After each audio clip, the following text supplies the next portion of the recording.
Jai Sriram. G Tamil அருட்கணியாரல் அனைவருக்கும் காலை வணக்கம். இன்றைக்கி ஒரு அற்புதமான கோவிலை காமிக்கிறது எல்லாருக்கும் ஒரு ஆசை இருக்கும். நாங்களும் ரொம்ப யோசனை பண்ணி இந்த நாளில் கண்டிப்பாக ஒரு அம்மனை தான் காமிக்கணும். அது எப்படிப்பட்ட ஒரு தாயாக இருக்கும், அது எப்படிப்பட்ட தைரியத்தை நமக்கு கொடுக்க போகுது அப்படியெல்லாம் பார்க்கும்போது நமது தமிழகத்தின் தலைநகரமாக விளங்கும் சென்னை, அங்கு சைதாப்பேட்டை எல்லாருக்குமே தெரியும். அந்த இடத்தில் இருக்கக்கூடிய அருள் மணக்கும் இடமாக இருக்கக்கூடிய ஸ்ரீ அருள்மிகு பிடாரி இளங்காளியம்மன் தாயாரை தரிசிக்க காத்திருக்கிறோம் என்பது இந்த உலகத்தில் உள்ள அனைவருக்கும் மாபெரும் மகிழ்ச்சி. இந்த கோவிலை பற்றி சொல்லணுன்னா சின்ன விஷயம் சொல்லலாம். இந்த கோவில் ஒரு சாலை ஓரத்தில் அமைந்திருக்கிறது.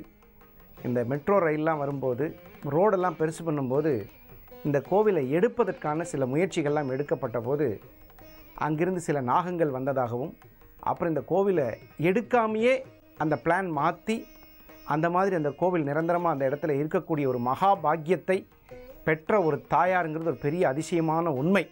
இளங்காளியம்மன் பக்தர்கள் இதை பற்றி பேசும் பொழுது நமக்கே உடல் சிலிர்க்கும் ஒரு அருமையான ஒரு அற்புதமான தகவலை தந்தது போல் இருந்தது. இப்போ முதல்ல எடுத்த உடனே இளங்காளியம்மனின் அருள்மிகு அபிஷேகத்தை கண்டு மகிழ்வோம்.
இப்போது எல்லாருக்கும் தெரியும், நவராத்திரி நடந்து கொண்டிருக்கிறது. சிவனுக்கு ஒரு ராத்திரி, சக்திக்கு நவராத்திரி, அதாவது 9 விதமான ராத்திரிகள்.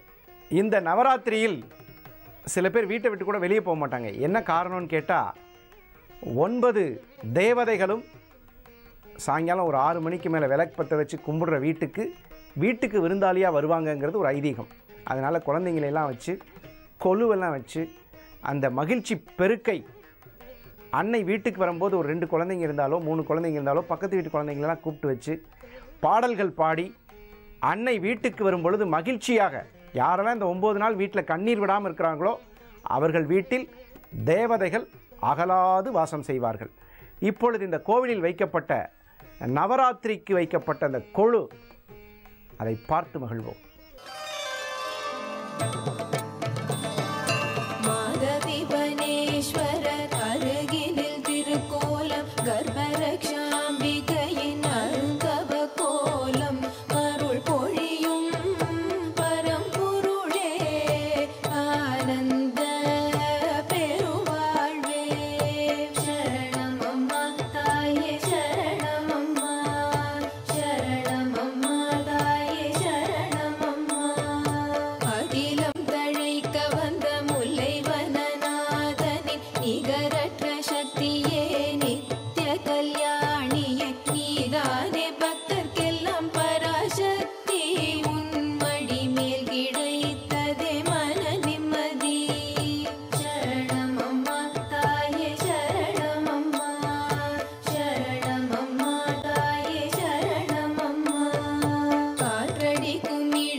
இந்த நவராத்திரி ஒரு முறை வீரம், செல்வம், அன்பு, இந்த 3 தேவதைகளும் ஒருவரை சோதிக்க நினைத்தது.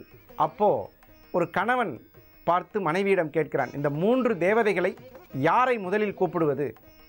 செல்வத்தை கூப்பிடுறதா, வீரத்தை கூப்பிடுறதா, இல்லை அன்பு தேவதையாக இருக்கக்கூடிய அவர்களை கூப்பிடுவதா? அப்படி பார்க்கும்போது அன்பு என்ற தேவதையை கூப்பிட்டவுடன் வீரம், செல்வம் என்ற 3 தேவதைகளும் வந்ததாக ஒரு வரலாறு. அதுதான் இந்த நவராத்திரி. யார் வீட்டில் அன்பா கணவன் மீது மனைவி அன்பாகவும், மனைவி மீது கணவன் அன்பாகவும், குழந்தைகள் மீது பெற்றோர்கள் அன்பாகவும், பெற்றோர்கள் மீது குழந்தைகள் அன்பாகவும் அன்பாக இருக்கிற வீட்டில் கண்டிப்பாக தேவதை வாழும் வீடு. தெய்வம் விருந்துக்கு வரும். இந்த 9 நாளும் ஒவ்வொரு வீட்லேயும் கொலு வச்சு நவராத்திரியில் கும்பிடுறவங்களுக்கு தேவதை விருந்துக்கு வரக்கூடிய ஒரு நாள் தான் நவராத்திரி. அப்பேற்பட்ட ஒரு அற்புதமான இந்த நவராத்திரியில் ஆயுத பூஜை, சரஸ்வதி பூஜை ரொம்ப விசேஷமாக இருக்கும். இப்போ ஒரு சிறிய இடைவேளைக்கு பிறகு நமக்கெல்லாம் அறிவையும் ஞானத்தையும் கொடுக்குற ஒரு அம்மனுடைய ஊஞ்சல் உற்சவம், அப்பா பார்த்து மகிழ்வோம். இப்பொழுது இந்த ஊஞ்சல் உற்சவம் அருள்மிகு மீனாட்சி தாயார், ஷியாமலா என்று சொல்லலாம், மீனாட்சி. இந்த மீனாட்சி தாயார் ஊஞ்சலில் ஆடும் அழகு ரொம்ப அற்புதமாக இருக்குங்க. இந்த மீனாட்சி தாயார் கோவிலுக்கு யாரெல்லாம் போகலாம்? மதுரையில் குடிகொண்டால் மீனாட்சி. புதன் சில பேருக்கு ஜாதகத்தில் நீச்சமாக இருக்கும். அவர்கள் பெண் பார்த்து மனவேதனைப்படுவாங்க. பொண்ணு பார்க்க போயிட்டு பொண்ணு பார்க்கல, பொண்ணு கிடைக்கல, இந்த மாதிரி. அதே மாதிரி பெண்களுக்கு இருந்தால் ஆண்கள் வந்து பார்க்க மாட்டாங்க. இந்த புதன்கிறது ஒரு உறவை இன்னொரு உறவு பலப்படுத்துவதற்கு காரகத்துவமான கிரகம். அது மீனாட்சி அருளால் ரொம்ப அருமையாக வேலை செய்யும். மீனாட்சி திருக்கோவில் பார்த்திங்கன்னா ஒரு அற்புதமான தகவல். அதாவது ஒரு முறை முகலாய பேரரசு காலத்தில் வந்து அந்த மீனாட்சி அம்மனுடைய கோவில் அந்த சிலையை தூக்கிட்டு போகிறதுக்காக சில சம்பவங்கள் நடக்கப்பட்ட போது ஒரு 4 பேர் மட்டும் சேர்ந்து அந்த கோவிலில் மீனாட்சி அம்மனுடைய சிலையை மறைச்சி வெளியில் ஒரு லிங்கம் அப்படிங்கிற ஒரு இதை வச்சுட்டாங்க. அப்போ வந்து அம்மன் உருவம் மறைந்திருந்தது. வந்த எதிரிகள் அந்த லிங்கத்தை மட்டும் சேதாரம் பண்ணிட்டு போயிட்டாங்க. அப்புறம் கிருஷ்ணதேவராயர் காலத்தில் இந்த கோவில் புனரமைக்கப்படணும் அப்படின்னு நினைக்கும்போது ஒரு அந்த லிங்கத்தை எல்லாம் க்ளீன் பண்ணும்போது இந்த லிங்கத்தை எடுத்துகிட்டு வேறு லிங்கம் வைக்கலான்னு சொல்லும் பொழுது அங்கிருந்த ஒரு முதியவர், ரொம்ப முதியவர் வந்து நாங்கள் 4 பேர் சேர்ந்து இந்த அம்மனை உள்ளே காப்பாற்றி வச்சுருக்கோம், இந்த கல் சுவரை இடிச்சிங்கன்னா உள்ளே அம்பாள் இருப்பா அப்படின்னு சொன்னாங்க. அதில் ஒரு பெரிய அதிசயமான விஷயம் என்னென்னா, எத்தனை ஆண்டு காலத்திற்கு முன்னால் ஏற்றப்பட்ட அந்த தீபம் எரிந்ததாகவும் அங்கே வாடா மலர் கொண்டு அன்னை மீனாட்சி குடியிருந்ததாகவும் கோவிலினுடைய அற்புத வரலாற்று தகவல்கள் நமக்கு சான்றுரைக்கின்றன. ஒரு முறை முன்னாள் தமிழக முதல்வர் இந்த மீனாட்சி அம்மன் கோவிலுக்கு போயிருந்தபோது அதை வந்து அருங்காட்சியகத்தில் இருந்த லிங்கத்தை அதை அங்கே வைக்க வேண்டாம், பூஜையில் இல்லாத லிங்கம் வந்து நீங்கள் எல்லாருக்கும் தெரிகிற மாதிரி ஒரு தகவலை வைக்க வேண்டும் அப்படின்னு சொல்லி அந்த மீனாட்சி அம்மனுடைய ஆலயத்தில் இன்றும் இந்த அற்புத தகவல் அனைவருக்கும் தெரியும்படி வைத்திருக்கும் இந்த மீனாட்சி அம்மன் ஊஞ்சல் உற்சவம் நம் அனைவருக்கும் ஒரு அற்புதமான செய்தியை தருகிறது. இந்த நேரத்தில் கருமாரி தாயார் ஒரு அம்மாவை தாளாட்டுறது ரொம்ப சந்தோஷம். கருமாரி அம்மன் வீட்டுக்கு வந்த கருமாரியை மனதில் உருக்கமாக இந்த பாடல் கேட்டு அன்னையை தாளாட்டும் பாக்கியம் எல்லாருக்கும் கிடைக்காது. பெத்த தாய் எவ்வளவுதான் நம்ம வந்து பாராட்டினாலும் அவங்களுக்கு வந்து அது பெரிய விஷயமா தெரியாது. சரி, நம்ம குழந்தை தான் நினைப்பாங்க. ஆனால் யாரெல்லாம் தாயாக செய்த பாவத்தை மன்னித்து சங்கரன் உதித்தது காலடியில், அவன் சகலமும் அறிந்தது காலடியில். அம்மா, எந்த பாவம் புண்ணியம் எது செய்திருந்தாலும் இப்பிறப்பில் நீயே எனக்கு அருள்சுணையாக, என்ன சொல்கிறாங்கன்னா, அத்தனை விழிகளிலும் கடையேழு விழிகளிலும் சிறிதுடன் பரிவுடன் ஒரு விலையால் என நீ பார்த்தாலும் போதும். அதாவது அம்பாளுடைய கருணை அளவிட முடியாதது. கருமாரி தாயாருக்கு நடக்கும் ஊஞ்சல் உற்சவம் அற்புத தரிசனம் நம்மை மெய்சிலிர்க்க வைக்கிறது.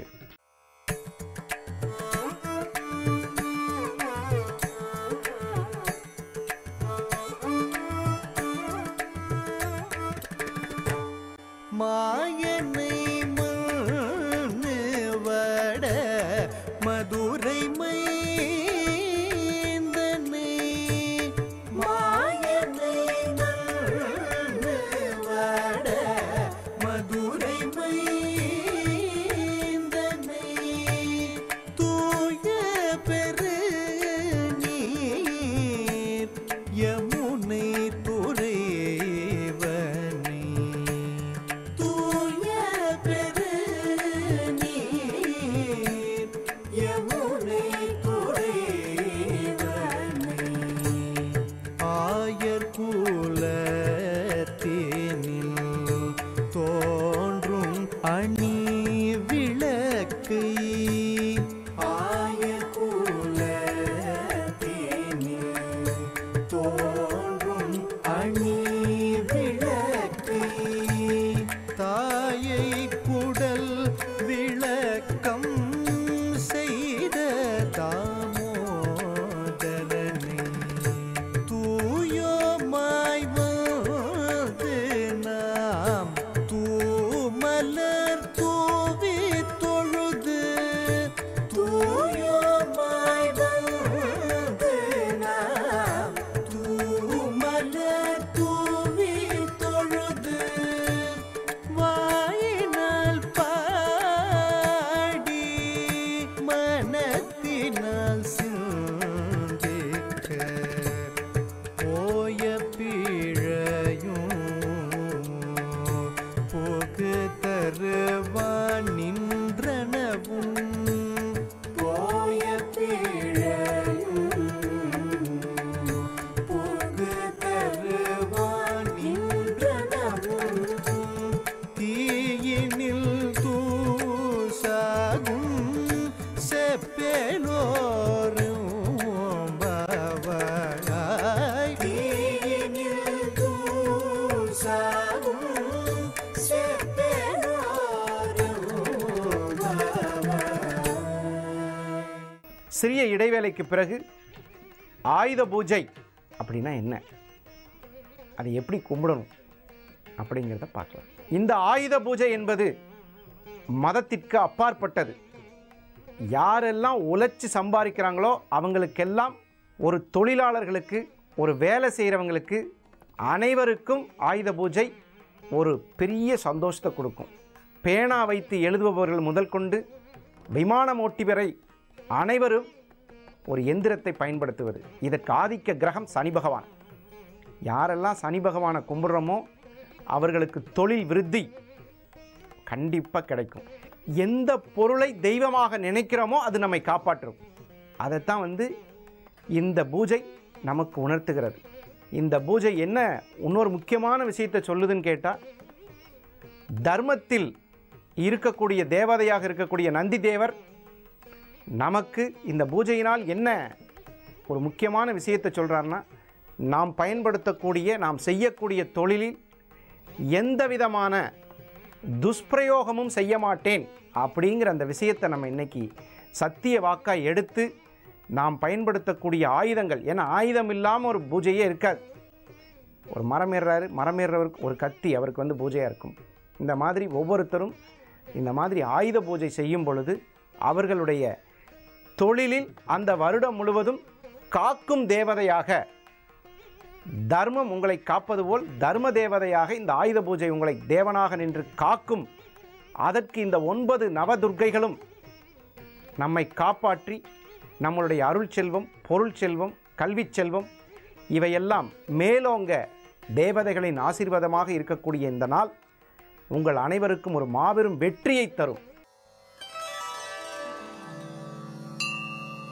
திருநிலை நாயகியே போற்றி, பெருமையில் நிகரில்லா பிடியே போற்றி, சந்தான பேரு வழங்குவாய் போற்றி, முல்லைவனநாதரின் பாதியே போற்றி, எங்கும் நிறைந்த கற்பகமே போற்றி போற்றி, எங்கும் நிறைந்த கற்பகமே போற்றி.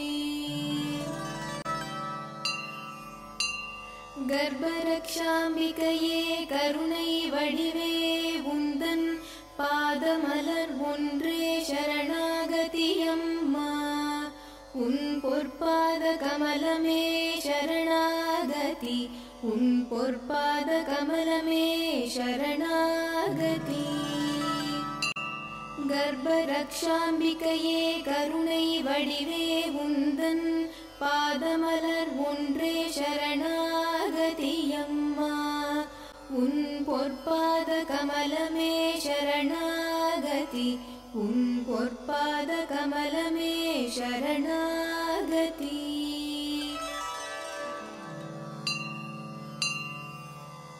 சந்தான பாக்யம் எனக்களிப்பாய், நிகரில்லா அற்புத நிலை ஒன்று கொடுப்பாய். சந்தான பாக்யம் எனக்களிப்பாய், நிகரில்லா அற்புத நிலை ஒன்று கொடுப்பாய். எந்த ஜென்மத்தின் பலனாய் உன்னை அடைந்தேன், உருகிடும் மனத்துடனே உன்னை தொழுதேனே. எந்த ஜென்மத்தின் பலனாய் உன்னை அடைந்தேன், உருகிடும் மனத்துடனே உன்னை தொழுதேன். இது அம்மா வடக்கு பார்த்து இருக்கிறதுனால இங்கே குழந்தை இல்லாதவங்களுக்கு குழந்தை பாக்கியம் கிடைக்குது, கல்யாணம் ஆகாதவங்களுக்கு திருமண தடை இருக்கிறவங்களுக்கு திருமணம் ஆகுது. இப்போ இந்த கோவிலில் விநாயகப் பெருமான், முருகப்பெருமான், அதே நேரத்தில் காலபைரவர் சந்நிதி இதெல்லாம் ரொம்ப சிறப்பாக சேவை சாதிக்குது.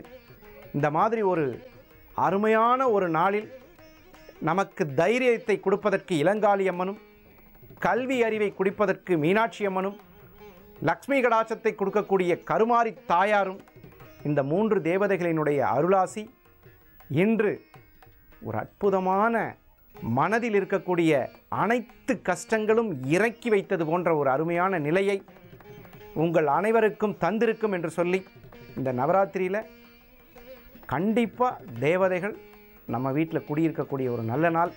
இந்த நாளில் உங்களால் முடிஞ்ச யாரோ ஒரு சிறு குழந்தைக்கு குழந்தை வடிவத்தில் தான் வரும் எப்பயுமே தெய்வம்.